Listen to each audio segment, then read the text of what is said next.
Hello dear students. मेरा नाम अनिल कुमार श्रीवास्तव है। आज मैं शांति वार्ता जो रूस और यूक्रेन के बीच युद्ध चल रहा है उसको लेकर के शांति वार्ता या सीज फायर का जिक्र करने जा रहा हूँ, जो अमेरिकी राष्ट्रपति डोनाल्ड ट्रंप के इनिशिएटिव पर किया जा रहा है।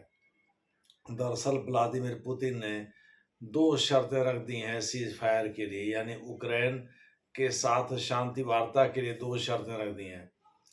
पहली तो ये है कि जिन प्रदेशों को उन्होंने जीता है, जैसे क्रीमिया को तो 2015 में ही जीत लिया था, लेकिन लुहांस्क, डोनेट्स्क, खार्किव और ज़ेपोरिज़िया जैसे जगहों पर कई स्थानों को उन्होंने हाल में जीता। यहाँ तक कि लुहांस्क और डोनेट्स्क के राइवल ग्रुप को असली सरकार की मान्यता दे दिया और इन दोनों को दो देश डिक्लेयर करते हुए इनके साथ दूतावास के संबंध भी स्थापित कर लिए हैं। तो व्लादिमीर पुतिन ने कहा है कि भाई भारत के प्रधानमंत्री नरेंद्र मोदी को भी इस सीज फायर में शामिल किया जाए।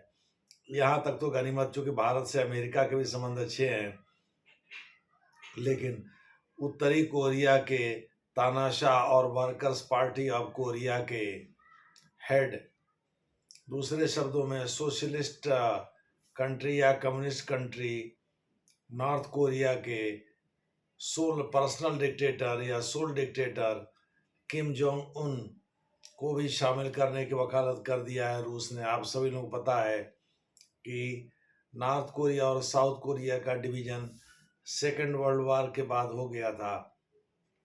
पहले कोरियाई प्रायद्वीप, जिसके पास येलो पीत सागर है, येलो सी है, सी ऑफ जापान है। दूसरे शब्दों में जो कोरियाई पेनिनसुला प्रायद्वीप है उस पर, जिस पर कोरिया के दक्षिण और उत्तरी कोरिया बसे हुए हैं, इन दोनों जगहों पर पहले जापान का कब्जा था। लेकिन जैसे ही 1945 में अगस्त में हिरोशिमा और नागासाकी पर अमेरिका ने दो बम गिराए थे, एटमी बम लिटिल बॉय और फैट मैन, वैसे ही जापान ने सितंबर में सरेंडर कर दिया और वो आगे रेजिस्ट नहीं कर पाया। दूसरे शब्दों में सितंबर 1945 में जापान ने सरेंडर कर दिया और इसी के साथ कोरियाई प्रायद्वीप पर से उसका कब्जा भी हट गया। इसके बाद जो है जापान का जो संविधान है वो एक अमेरिकी कमांडर इन चीफ ने बनाया था, जो कि उसमें आर्थर नाम था उनका, जो कि उस समय एलाइज फोर्सेस की ओर से कमांडर इन चीफ थे, यानी सेना के प्रमुख थे। तीनों सेनाओं के बल के प्रमुख थे, कमांडर इन चीफ थे। उन्होंने ही जापान के संविधान को बनाया था। और देखो, ये विधि की विडंबना है कि जिस जापान को अमेरिका के कारण सरेंडर करना पड़ा, वह जापान अमेरिका का पिछलग्गू बन गया, केवल इसलिए कि उसको अमेरिकी बाजार उस समय दिखाई पड़े और अमेरिका की समृद्धि और चकाचौंध से वह देश इतना ज़्यादा प्रभावित हो गया कि उसने अमेरिकी बाजार के अपने इलेक्ट्रॉनिक सामान के माध्यम से दोहन करने की सोची। और मुझे लगता है इन्हीं कारणों से वह इतने दिनों तक उस संविधान को भी नहीं बदल पाया जिसके लिए 2/3 बहुमत की ज़रूरत थी और जिसके लिए जापान भी आणविक देश बन सकता था, परमाणविक देश बन सकता था। चूँकि वर्ष 2011 में योकोहामा में जो न्यूक्लियर डिजास्टर हुआ था, यानी नाभिकीय दुर्घटना हुई थी, उसके बाद से जो वहाँ के शिंजो अबे पूर्व प्रधानमंत्री थे, उन्होंने एक बार कोशिश तो किया था कि मैक आर्थर के द्वारा बनाए गए इस संविधान में संशोधन करके और 2/3 बहुमत से और जापान को आणविक शक्ति संपन्न देश बनाया जाए चीन को देखते हुए, लेकिन वो ऐसा कर नहीं पाए और अभी वो सोच ही रहे थे, तब तक उनकी हत्या हो गई। संभवतः वर्ष 2021 में उनकी हत्या एक पैरेड के दौरान एक सिरफिरे ने कर दिया था, जो कि जापानी था, बाद में उससे गिरफ्तार कर लिया गया था। खैर, शिंजो अबे की कहानी तो अब खत्म हो। उसके बाद किशिदा वहाँ के प्रधानमंत्री बने, उसके बाद भी तीसरी बार वहाँ सत्ता परिवर्तन हुआ है। और फुमियो किशिदा के बाद जो प्रधानमंत्री आए हैं वो भी उसी पार्टी के हैं जिस पार्टी का नेतृत्व शिंजो आबे करते थे या फुमियो किशिदा करते थे। मोटे तौर पर आप कह सकते हैं कि जापान का जो ऑक्यूपेशन था कोरियाई प्रायद्वीप पर, उसके खाली करते ही 1948 में या 45 में ही प्रक्रिया शुरू हो गई थी, सितंबर में ही। लेकिन 1948 में कोरियाई प्रायद्वीप पर दो देश बन गए, एक साउथ कोरिया, एक नॉर्थ कोरिया। नॉर्थ कोरिया को पीपल्स रिपब्लिक ऑफ चाइना और सोवियत रशिया ने समर्थन दिया, तो साउथ कोरिया जिस पर कब्जा भी था, अमेरिका ने अपना समर्थन दिया। धीरे धीरे करके साउथ कोरिया या रिपब्लिक ऑफ कोरिया वह पश्चिमी देशों की ओर झुक गया, और north Korea workers party of Korea के प्रमुख के रूप में जो वहाँ शासन था, वास्तव में सोशलिस्ट शासन था, कम्युनिस्ट शासन जो आज भी बना हुआ है। जाहिर है उसका झुकाव चीन की ओर होगा, चूँकि चीन भी कम्युनिस्ट शासन था और उस समय सोवियत रूस भी कम्युनिस्ट शासन था। वह संबंध आज भी बना हुआ है। इसीलिए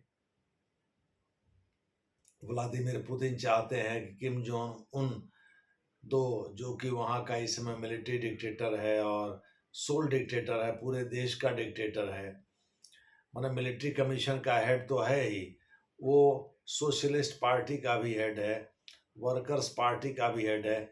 एक प्रकार से नॉर्थ कोरिया का वो पूरी तरह डिक्टेटर है, किम जोंग उन दो। किम दो संघ ने जिस उत्तरी कोरिया को या वर्कर्स पार्टी की स्थापना किया था फर्स्ट वर्ल्ड वॉर के दौरान, उसी को उनके पिता ने, यानी किम जोंग उन दो के पिता ने, किम जोंग इल ने हेड किया। और उनकी मृत्यु के बाद जो है किम जोंग उन दो, इनका जन्म 1982 या 1983 में हुआ। अब ये तो एक कंट्रोवर्सी का विषय है, लेकिन 1982 या 1983 या कहीं के 1984 भी मिलता है, मैं उनका जन्म हो ही गया था। तो इस प्रकार से किम जोंग उन दो इस समय जो वहाँ के डिक्टेटर हैं नॉर्थ कोरिया के, उनको ही व्लादिमीर पुतिन शांति वार्ता या सीज फायर में शामिल करना चाहते हैं, जो यूक्रेन के साथ होनी है। यानी या तो युद्ध विराम होगा या तो शांति, दोनों है, ऑलमोस्ट एक ही चीज़ है। अब वो क्यों शामिल करना चाहते हैं उत्तरी कोरिया को, मैंने आपको इसका इतिहास बता दिया। और भारत को क्यों शामिल करना चाहते हैं, क्योंकि वो अपने शक्ति प्रदर्शन में ये दिखाना चाहते हैं कि भारत भी उनके साथ है। दूसरे शब्दों में उत्तरी कोरिया, चीन और उसके साथ साथ भारत को भी शामिल करने का के जिद पर अड़े हुए हैं। वो चाहते हैं कि सीज फायर में भारत भी शामिल हो। भारत के प्रधानमंत्री नरेंद्र मोदी ने इसका विरोध भी नहीं किया है। उत्तरी कोरिया के डिक्टेटर किम जोंग उन दो ने इसका स्वागत किया है। इसका सीधा मतलब है कि व्लादिमीर पुतिन के साथ ये सभी मिल करके यूक्रेन के ऊपर सीज फायर थोपेंगे या यूक्रेन के साथ सीज फायर करेंगे। अब उसका स्वरूप क्या होगा ये तो आगे पता चलेगा, लेकिन हमने आपको संक्षिप्त इतिहास बता दिया।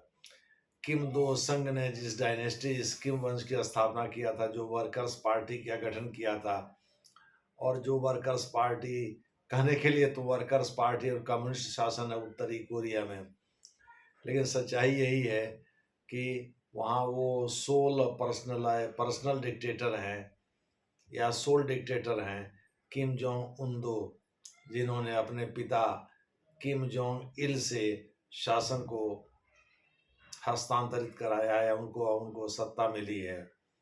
हालांकि 1994 तक उनके बाबा ही जिंदा थे और उसके बाद उनके पिताजी बने थे, संभवतः 2011 तक थे वो, और 2011 के बाद जो है ये वहाँ के डिक्टेटर बन गए। ये मिलिट्री जो सेंट्रल मिलिट्री कमीशन है उसके तो अध्यक्ष हैं ही। दूसरे शब्दों में इनके आदेश पर ही वहाँ की सेना कोई हरकत करती है, साथ ही देश के डिक्टेटर भी हैं। दूसरे शब्दों में वहाँ कोई चुनाव नहीं होता, कम्युनिस्ट शासन है, पूरी तरह से डिक्टेटरशिप है। और किम जोंग उन दो ने इसीलिए अपने आतंक को वहाँ स्थापित करने के लिए अपने फूफा और अपने चाचा की निर्मम हत्या करवा दिया था। खैर वो प्रकरण अलग है, मैं उसका जिक्र नहीं करूँगा। मोटे तौर पर आप कह लीजिए कि 1948 में उत्तरी कोरिया और दक्षिणी कोरिया को अलग कर दिया गया था। जैसे ही आपको जापान ने सरेंडर के पेपर पर हस्ताक्षर किए थे 1945 में सितंबर में, ये प्रक्रिया तो उसी समय शुरू हो गई थी। लेकिन 1948 आते आते दोनों कोरियाई प्रायद्वीप पर अलग हो गए। उत्तरी कोरिया और दक्षिणी कोरिया दोनों के बीच 1950-1953 जुलाई तक भयंकर युद्ध भी हुआ वर्चस्व के लिए, और दोनों ने एक दूसरे से कुछ स्थान छीने भी।